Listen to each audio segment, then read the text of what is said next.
ब्रह्मांडी पसारा हरे न सारा शुक याज्ञवल्क्य दत्त कपिल मुनि हरि श्रीरामी हरिदाली यारे यारे धरू हरिनाम तारू भवाचा सागर भय नाही साधू संत गेले आनंदी राहिले कृतकृत्य झाले हरिनामी शुक याज्ञवल्क्य दत्त कपिल मुनी हरि श्रीरामी एका जनार्दनी मांडिली दुकान देतो मोलावीन सर्व वस्तू शुक याज्ञवल्क्य दत्त कपिल मुनी हरि श्रीरामी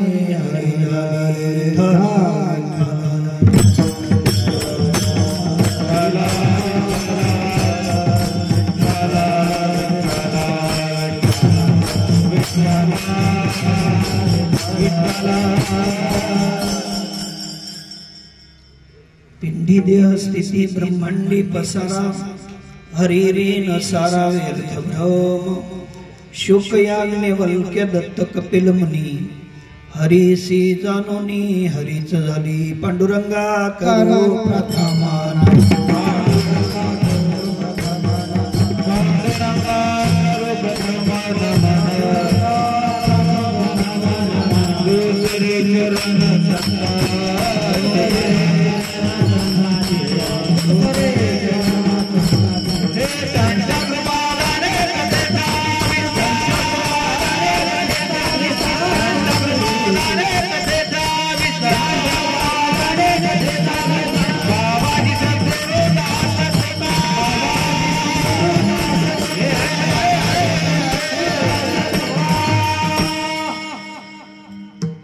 धर्माची तू मूर्ती पाप पुण्य तुझ्या हाती ओम नमो जी आद्या वेद प्रतिपाद्या जय जय स्वसंवेद्यात्मरूपा देवा तुझी गणेशु सकलार्थमती प्रकाशु मने निवृत्ती दासो अवधारी जोजी जो जयांचे केल्या स्मरण होय सकळ विद्येंचे अधिकरण तेची वंदू श्रीचरण श्री गुरूंचे ते नमस्कारून आता गुरुर ब्रह्मा गुरुर विष्णू गुरुर देवो महेश्वरा गुरुर साक्षात परब्रह्म तस्मै श्री गुरुदेव नमः तस्मै श्री गुरुदेव कृष्ण माझी माता कृष्ण माझे पिता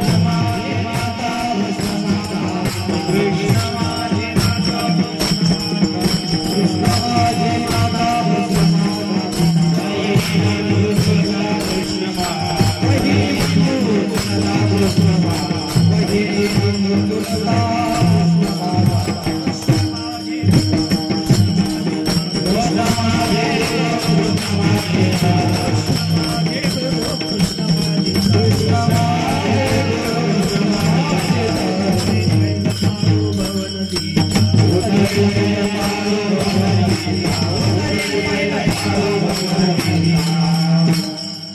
ओम ब्रह्मानंदं परमसुखदं केवलं ज्ञानमूर्तिं द्वन्द्वातीतं गगनसदृशं तत्त्वमस्याधिलक्षणम् एकं नित्यं विमलमचलं सर्वाधिसाक्षिभूतं भावातीतं त्रिगुणरहितं सद्गुरुं तं नमामि, सद्गुरुं तं नमामि। जोडोनिया कर चरणी ठेवी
प्राप्त प्रसंगी प्राप्त स्थळी आवाज द्या। भगवत सेवेकरता निवडलेलं पुष्प जगदवंदनीय महाराष्ट्रभूषण शांतीचे दूत असलेले नाथबाबा पैठण निवासी गोदातीरी वसलेलं गाव आणि त्या गोदातीरीवरील संत महात्मे ज्यांनी परमात्मा आकडून आपल्या दारी राबवला विठ्ठल।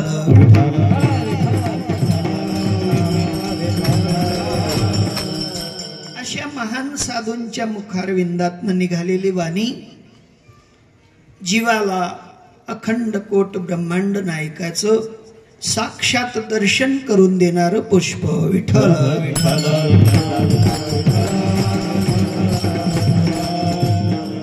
साधूंची किमया, साधूंची रीती आणि साधूंचं व्यापकत्व हे साधूंच्या भक्ती तत्वामध्ये दडलेलं असतं आणि त्या साधूंच्या मुखारविंदातनं निघावं आणि तुमच्या आपल्या भाग्याने तुम्हा आपल्याला श्रवण करायला मिळावं विठ्ठल।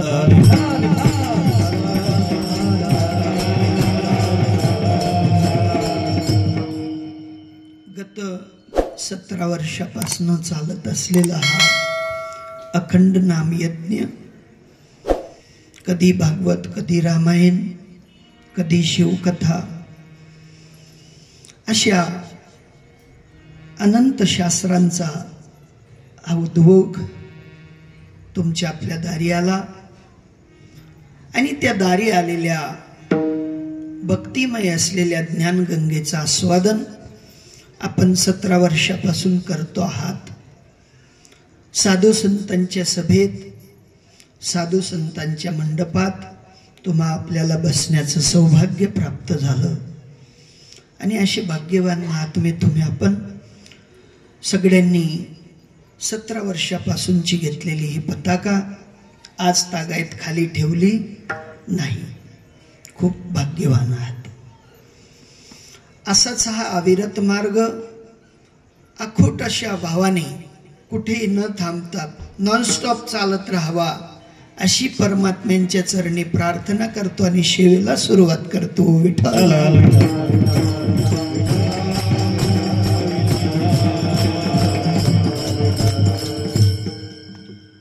बारकाईने विचार करा, आपण एकदा लग्न लेकीचे अथवा लेकराचं करतो तरी पूर्ण जीवनाची पुंजी लावून परत त्या लग्नाची आपण आशा ठेवत नाहीत, कारण खर्चाड आहे। खर्चाड असलेला जो भाव आपण आपल्या जीवनात पाहतो आणि त्या भावाने एकदाच ते कार्य होतं अशी आमची संकल्पना असते। परंतु साधूंची संकल्पना मात्र वेगळी असते। साधूंची संकल्पना नित्य नाम घोष जयाचे मंदिरी, तेची काशीपुरी तीर्थक्षेत्र असं हे जग व्हावं, अशी साधूची संकल्पना. विठ्ठल विठ्ठल.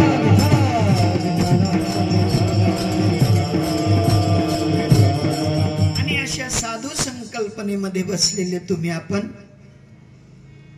कोणीही अंगाकडे न पाहता, कुठल्याही प्रकारचा आर्थिक अविश्वास न ठेवता 17 वर्षे आनंदाने पार पडली. कारण भावाभावात अविश्वास असतो, बहिणी भावात अविश्वास असतो, बाप लेकात अविश्वास असतो, परंतु साधूच्या मंडपात अविश्वास नसतो. विठ्ठल.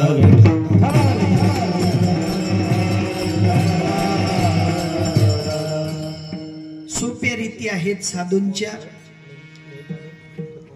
कारण त्यांनी अगोदरच आपल्याला सांगून ठेवलेलं आहे की तुम्ही ज्या कर्मधर्म योगाने हा देह धारण केलेला आहे, त्या देहधारणे मागे तुमची आपली सर्वांची कर्मांची बादबाकी आहे.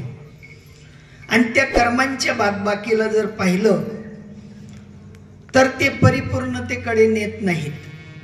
संतांचं ब्रीद आहे, ते म्हणतात कर्मधर्म न होती सांग,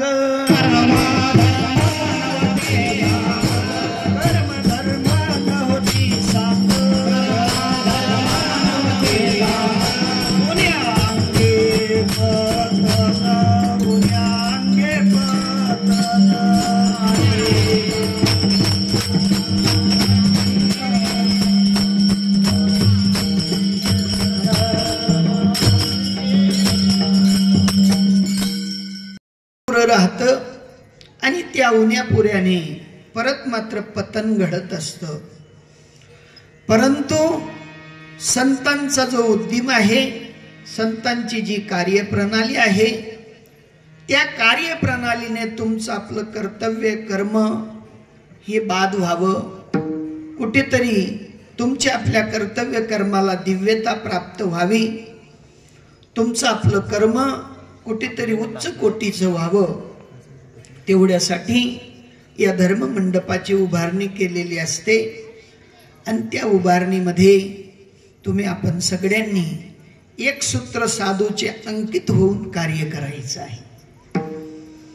जर एक सूत्र नसेल, कोण कुठे ताणेल कोण कुठे ताणेल, त्याच्याने परमार्थ फॉलो होणार नाही.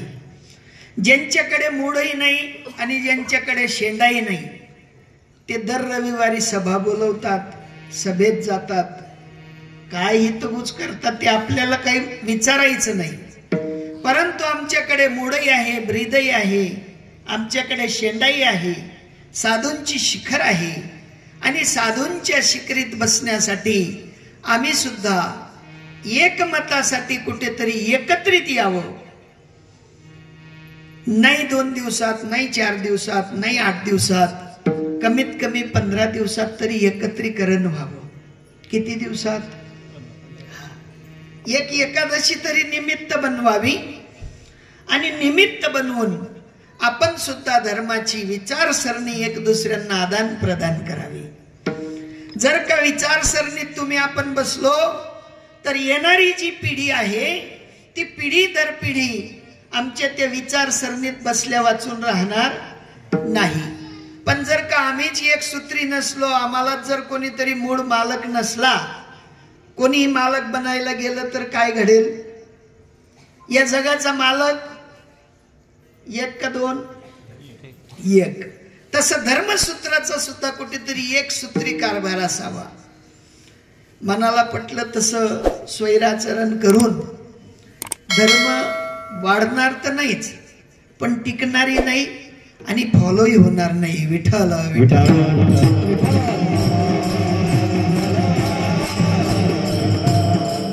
साधू संतांनी अनादी काळापासून हेच कार्य केलं आणि ह्या कार्यासाठी ते झिजले, स्वतःला झिजवलं, पण मागे हटले नाही. तसंच तुम्हा आपल्याला सुद्धा या ठिकाणी झिजायचं आहे, स्वतः मागे हटायचं नाही. कारण धर्म समजून देण्यासाठी सोपी गोष्ट सांगतो, एखादी शिवी दुसऱ्या व्यक्तीला तिसऱ्याने दिली, ती लगेच लक्षात राहते का पाठ करावी लागते? लगेच लक्षात राहते. पण धर्म शिकवायचा म्हटला तर धर्म शिकवत असताना तुम्हा आपल्याला प्रतिज्ञा दिल्यानंतर ती प्रतिज्ञा गोपनीय करावी लागते का लगेच पाठ होते? गोपनीय करून सुद्धा पाठ होत नाही. म्हणजे धर्म सोपा का दृश्य सोपं? दृश्य अगदी सोपं आहे. दृश्यात जीव हा लगेच अनुकरण करतो, पण अदृश्य तत्वासाठी झिजणं, अदृश्य तत्वासाठी गोपनीय करणं हेच मनुष्य देहाचं कार्य आहे. विठ्ठल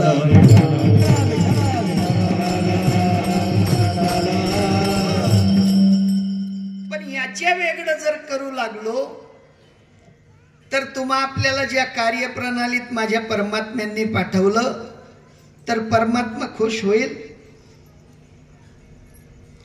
तुम्ही एखाद्या मालकाकडे नोकरी करता आणि मालकाने तुम्हाला काही कार्यासाठी पाठवलं आणि ते कार्य सोडून इतर कार्य करायला लागलात.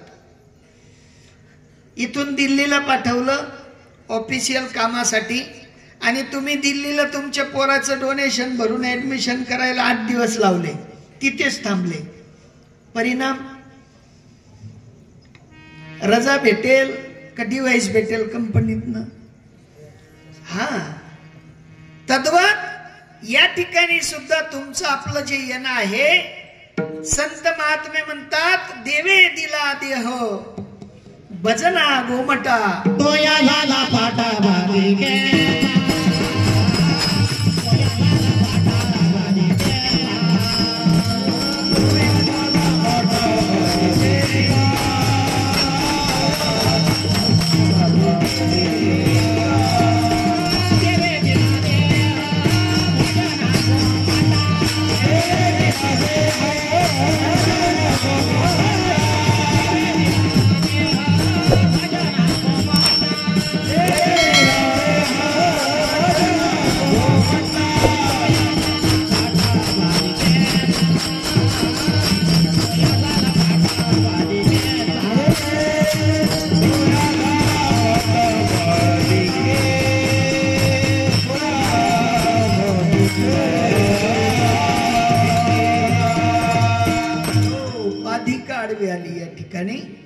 देवाचं आणि आमचं नातं जुडावं, देवाचा आणि आमचा सतत संपर्क राहावा, एवढ्यासाठी हा उत्तम कोटीचा नरदेह दिला.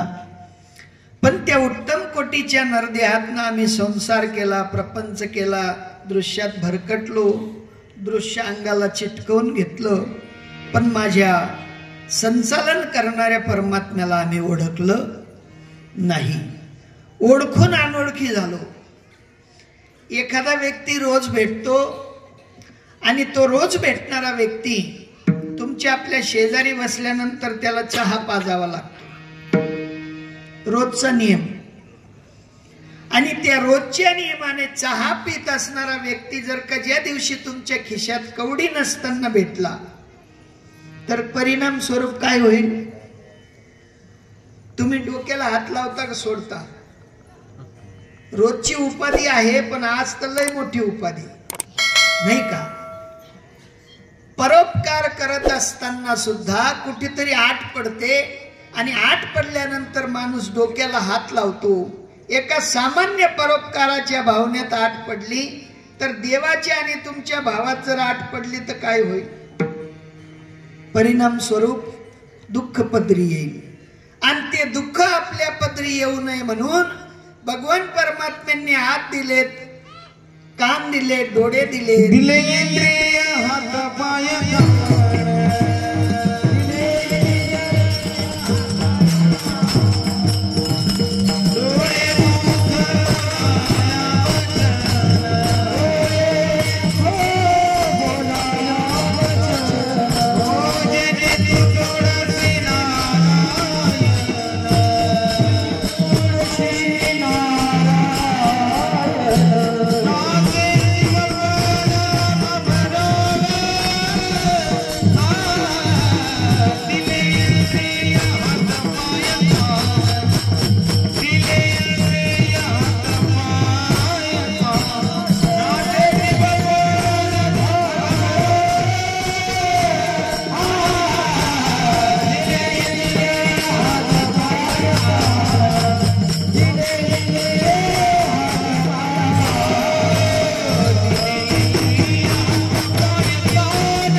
करण्यासाठी दिले इंद्रिय हात पाय कान डोळे मुख बोलाया वचन जेने तू जोडशील नारायण. जोडायला सांगितलं तोडायला.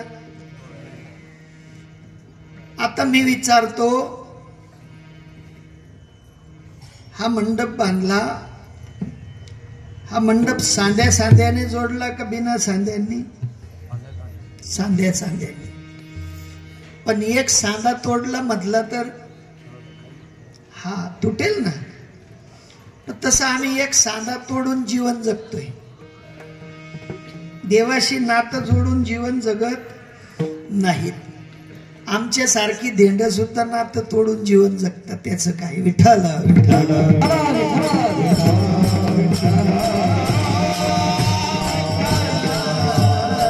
साधू म्हणतात, भाऊ नातं तोडून जर जीवन जगाल तर दुःखी व्हाल, पण नातं जोडून जर का जीवन जगाल तर सुखी व्हाल. आणि सुखी होण्यासाठी साधू महात्मे म्हणतात, सदा नाम